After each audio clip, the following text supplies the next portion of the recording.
कहानी की शुरुआत एक क्राइम सीन से होती है जहाँ पुलिस ऑफिसर की बात से पता चलता है कि एक आदमी ने अपनी वाइफ और अपनी लड़की का मर्डर कर दिया, लेकिन इसके साथ उसने खुद भी सुसाइड कर लिया है। पुलिस ऑफिसर को आदमी के बारे में कोई इन्फॉर्मेशन नहीं मिलती क्योंकि वह एक इमिग्रेंट होता है। बैकग्राउंड में नैरेशन बताती है कि ये फुटेज खुद कैमरामैन ने ही अपलोड की हुई है। इसका ज्यादातर हिस्सा अभी भी ब्रॉडकास्ट नहीं होता है। कैमरामैन नोटिस करता है कि लेडी की बॉडी हिल रही है, तभी अचानक से लेडी की बॉडी जिंदा हो जाती है और पुलिस ऑफिसर को काट लेती है। इस नज़ारे को देख सभी लोग डर जाते हैं। कुछ समय बाद लड़का भी जिंदा हो जाता है। बहुत सारी ब्लड लगने के बाद भी दोनों नहीं मरते। फिर तभी जैसे ही एक लड़के के सर में ब्लड लगते ही वह मर जाता है। इससे ऑफिसर समझ जाते हैं इनको मारने के लिए इनके सर में शूट करना होता है और फिर ऑफिसर लेडी को तुरंत ही शूट कर देता है। फिर नाइटर बताती है कि इससे रिलेटेड हमने बहुत सारी वीडियो डाउनलोड की हुई है। हर फुटेज में असली सच्चाई को छुपाया गया है। नाइटर इससे रिलेटेड एक वीडियो दिखाना शुरू करता है। उसके फ्रेंड जेसन ने असली सच्चाई को शूट किया था। वीडियो को दिखाने का मकसद है कि दूसरे लोग उस गलती को रिपीट न करें। फुटेज के दिखाते समय एक लेडी रात में जंगल के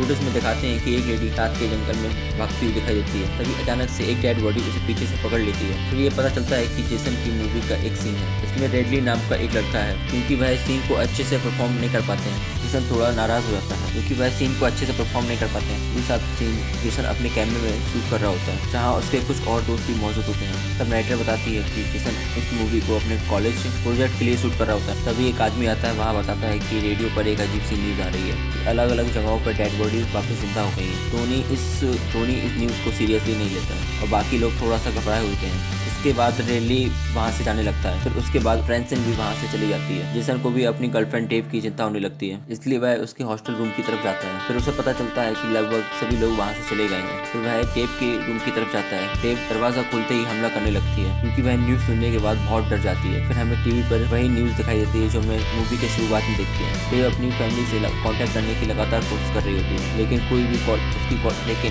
उसकी कॉल को रिसीव नहीं कर रहा था। डेव को अपनी फैमिली के बारे में चिंता होने लगती है। फिर हमें पता चलता है कि डेव ही बैकग्राउंड वाली नरेटर है, लेकिन जेसन अभी भी वीडियो शूट जारी रखता है। वहाँ पर मैरी नाम की लड़की इस ट्रेलर को चला रही होती है। फिर अचानक से इन्हें सामने दो जलती हुई गाड़ियाँ नजर आती हैं और मैरी तुरंत पुलिस ऑफिसर को हिट करके वहाँ से आगे चली जाती है। फिर इनके सामने 3 और लोग आ जाते हैं। मैरी इन सबको कुचल के आगे बढ़ जाती है। इस बात से मैरी को काफी दुख होता है। फिर मैरी ट्रेलर से बाहर चली जाती है। फिर बाकी लोग भी रेस्ट करने के लिए बाहर आ जाते हैं। मैरी लोगों को मारने की गिल्ट में खुद को शूट कर लेती है। ये देखते ही सभी लोग उसके पास जाते हैं। फिर नोटिस करते हैं कि उसकी पल्स अभी भी चल रही है। फिर इसके बाद मैरी को तुरंत ही एक हॉस्पिटल में लेके जाते हैं। फिर हॉस्पिटल पूरी तरह से खाली होता है। फिर डेव को किसी की आवाज़ सुनाई देती है। फिर उस तरफ जाते हैं। फिर पता चलता है कि ये आवाज़ रेडियो से आ रही है। रेडियो की आवाज़ को ध्यान से सुन रहा है। इन्हें कुछ लोगों की चिल्लाने की आवाज़ सुनाई देती है। तो तुरंत ही फायरिंग की आवाज़ सुनाई देने लगती है। इस बात से सभी हैरान हो जाते हैं। तभी गॉर्डो किसी की आवाज़ सुनता है जो सर में शूट करने के लिए बोल रहा है। तो इनको रियलाइज हो जाता है कि रेडियो पर आ रही न्यूज़ सही थी। ये लोग कुछ आगे तरफ जाते हैं तो डॉक्टर और नर्स पर्दे के पीछे नजर आते हैं। तो इन्हें पता चलता है कि डॉक्टर ज़ॉम्बी बन चुके हैं। गोल्डो उसके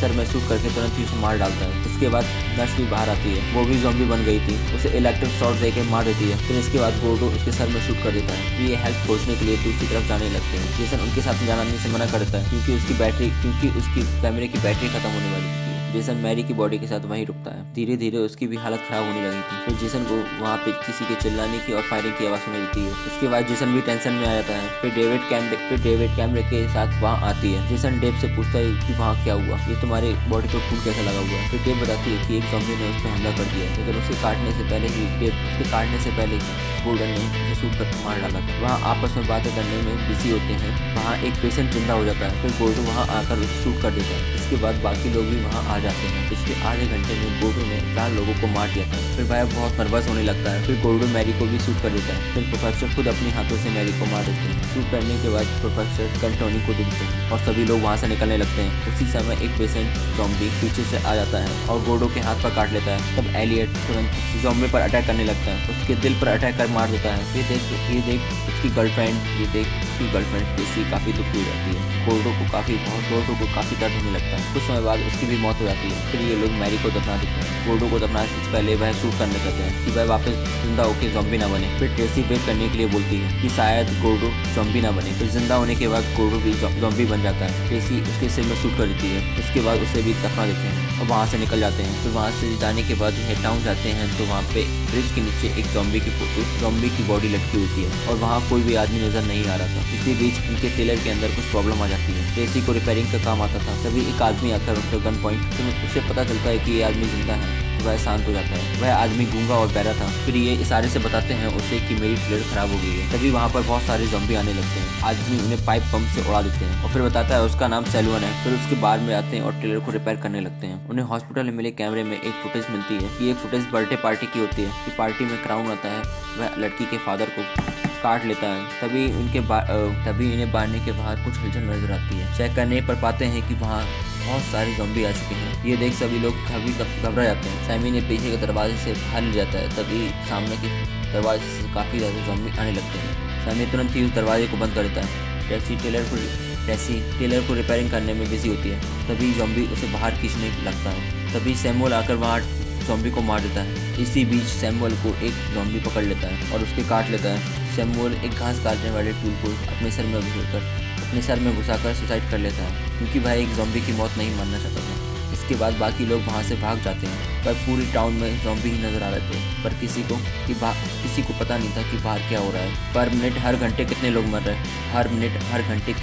रहे हैं। इनके पास भी फूड सप्लाई इतना नहीं बचा हुआ था, इसीलिए ये लोग एक जगह पर रुक के इसके बारे में सोचने लगते हैं। फिर तभी वहाँ पर कुछ लोग आ जाते हैं।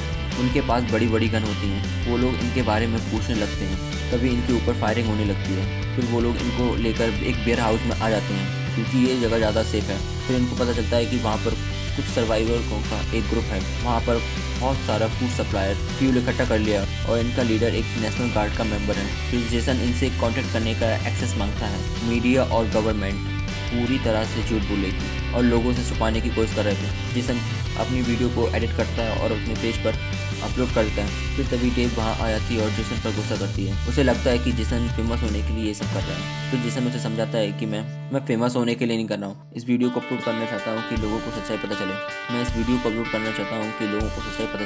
जो लोग जिंदा है वो भी हमारी तरफ सर्वाइव करें। उसी समय डेव को अपने छोटे भाई का मैसेज मिलता है और पता चलता है उसके पेरेंट्स कैंपिंग के लिए बाहर गए थे और अभी भी रास्ते में हैं। इस बात को सुनकर डेव घबरा जाती है और वह तुरंत ही जाने का फैसला करती है।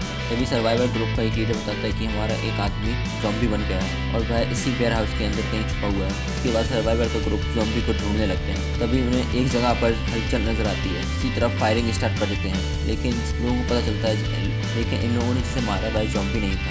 उसी समय ज़ॉम्बी आ जाता है और वह टोनी की तरफ बढ़ने लगता है। तभी टोनी अनजाने में एक हाइड्रोजन गैस वाली कंटेनर उसके सिर पर फोड़ देता है। उसके बाद उस ज़ॉम्बी का सिर डिस्टर्ब लगता है और वह मर जाता है। सर्वाइवर ग्रुप का लीडर उससे काफ़ी फ्यूल नहीं देता है। उन्हें अपनी ज़रूरत के साथ सामान चीज़ें चाहिए। लीडर एक अच्छा आदमी था और फिर उसकी बात मान जाता है। फिर लोग ज़रूरत के हिसाब से अपने साथ कुछ फूड लेते हैं और वहाँ से निकल जाते हैं। कुछ समय बाद ये डेव के घर आ जाते हैं लेकिन उसका घर अभी भी बंद होता है। डेव को लगता है उसके पेरेंट्स अभी भी रास्ते में होते हैं। वह वेट करने का डिसाइड करती है। इसके बाद बाकी लोग भी डेव के साथ रुकने का डिसाइड करते हैं। इस सिचुएशन में से अकेला छोड़ना ठीक नहीं था। डेव दरवाजा ओपन करने की कोशिश करती है। पिन गलत होने से घर का अलार्म चालू हो जाता है। उसको बंद करने के लिए सभी लोग गैरेज में जाते हैं।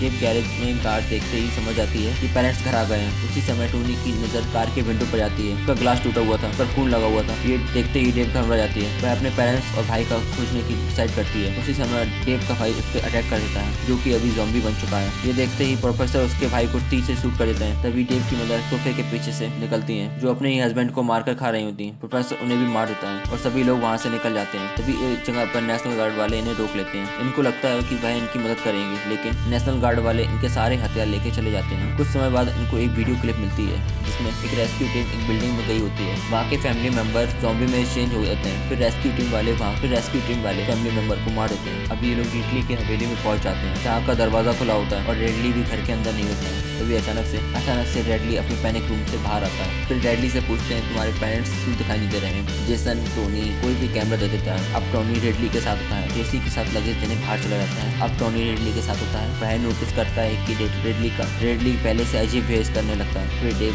फ्रांसिस को खोजने के बारे में बात करती है। तब रेडली रिवील सभी लोग मर चुके हैं इसलिए रेडली ने उन सभी को मार दिया। वह डेव और टोनी को लेकर पुल के पास जाता है। तभी टोनी नोटिस करता है कि रेडली के हाथ से ब्लीडिंग होने लगी है। पुल का नजारा देख के घबरा जाती है क्योंकि रेडली ने सभी डेड बॉडी को उसके अंदर फेंका हुआ था। पर अगले ही पल रेडली वहाँ से गायब हो जाता है। फिर टोनी को शक हो जाता है कि रेडली के हाथ पर किसी ज़ॉम्बी ने काटा हुआ है। वह दूसरी तरफ रेडली को दिखाया जाता है। वह नीचे गिर मर जाता है। वह कुछ कुछ समय बाद अंधा भी हो जाता है। अब रेडली एक ज़ॉम्बी बन चुका था। वह बाहर आकर ट्रेसी पर अटैक करने लगता है, लेकिन ट्रेसी वहाँ से भाग जाती है। इस दौरान जेसन किसी की मदद नहीं करता और वह वीडियो शूट करने पर ध्यान देता है। फिर जेसन किसी तरह रेडली को मार देती है और गुस्से में टेलर को अकेले लेकर चली आती है। फिर मालिया को हम बाथरूम में देखते हैं। फिर रेडली वहाँ आकर अटैक कर देता है। ये सारी चीजें प्रोफेसर मॉनिटर पर देख लेता है और सबको इसके बारे में बताता है और पैनिक रूम के बारे में प्रोफेसर मॉनिटर पर ये सब कुछ देख रहा होता है और वह आकर सबको बताता है और वह पैनिक रूम में छुपाने के बारे में कहता है। सब उसकी बात मान जाते हैं, लेकिन जेसन इसके लिए तैयार नहीं होता है क्योंकि वह सारी चीजें कैमरे में रिकॉर्ड करना चाहता है। फिर इसके बाद जेसन बिना बताए ग्रुप से अलग हो जाता है। तभी अचानक से रेडली उस पर अटैक कर लेता है और उसे काट लेता है। की आवाज सुनते ही सभी